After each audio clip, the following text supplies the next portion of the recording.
since he won the election back in November, there's been a slight shift in the conversations that are going on privately between Ukraine and Trump's team is a little bit more positive. We're going to go to Tom Ball, who's in Kyiv for the Times at the moment. And I'm delighted to say that he joins me to talk about the ways that Ukraine is trying to woo Donald Trump and his team ahead of the US president-elect's return to the White House. Welcome to the show, Tom. Hi there. Hello. Now, a key figure from the new US administration is expected to arrive in Kyiv any day now. So tell us about Keith Kellogg and why he's such a crucial figure for the next few months. So Keith Kellogg is Trump's nomination for his special envoy to Ukraine and Russia. So he's kind of the man who's been tasked with making good on Trump's oft-cited promise to end the conflict within 24 hours.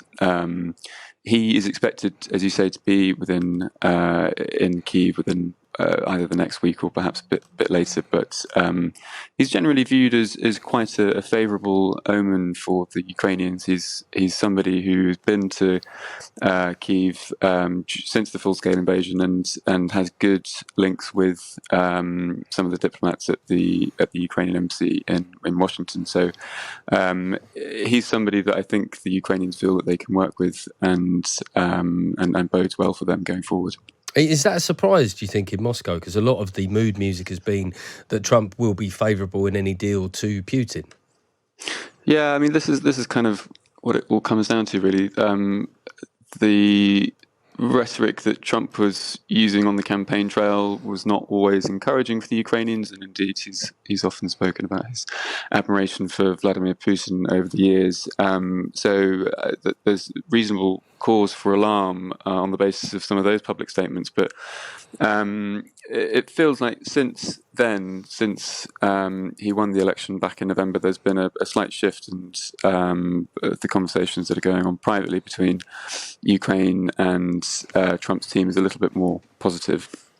Do we know any more about any actual strategic plan to end the fighting? Because we've had this talk, this bravado almost about the 24-hour pledge. But do you think Kyiv has any idea of what that strategy might be, or indeed does Trump yet?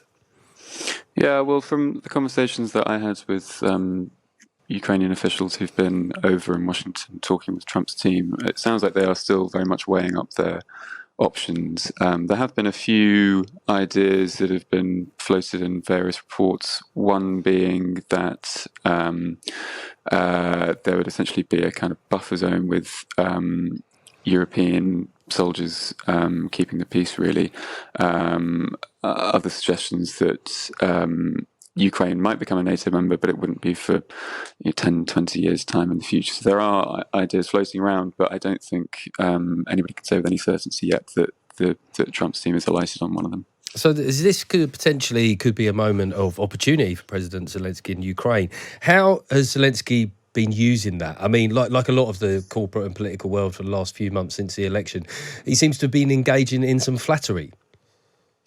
Yeah, I mean, they're obviously doing everything they can to try and get into Trump's good books, and he's not somebody who's always had a good relationship with Zelensky. The first time that they spoke in 2019 led to Trump being impeached later on. So there's been a rocky relationship between Trump and Zelensky over the years.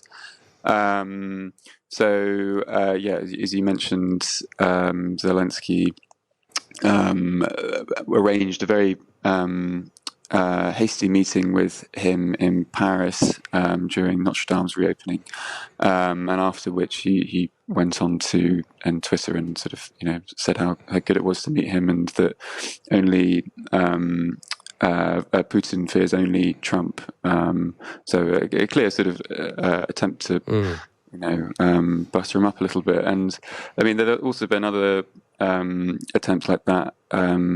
Alexander Merezhko, who is the head of the Foreign Affairs Committee with the Ukrainian Parliament, has nominated Trump for the Nobel Peace Prize for this year. That doesn't do any harm, does it, with Donald Trump? He likes that kind of thing, to put it mildly.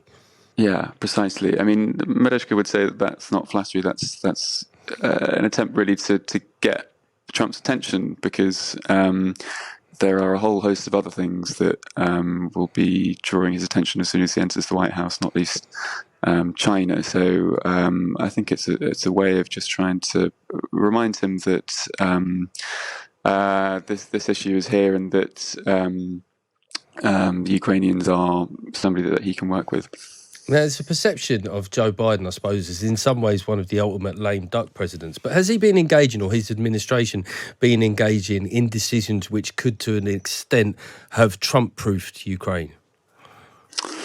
Well, soon after the election, Biden gave the green light for Ukraine's use of long-range weapons being fired onto Russian territory. So that was seemed to be linked to the fact that Biden was now the outgoing president and wanted to give some succor to the Ukrainians. But yeah, I mean, at the moment, the Biden team is obviously working with the Ukrainians, but from the Ukrainians' point of view, they've obviously shifted their attention more and more towards Trump's team, which is something that they were very cautious about doing before the election, because they didn't want to be seen to be snubbing the Democrats in any way.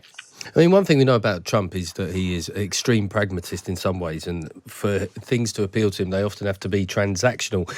In that light, does Ukraine have anything transactional to offer Donald Trump in return for support?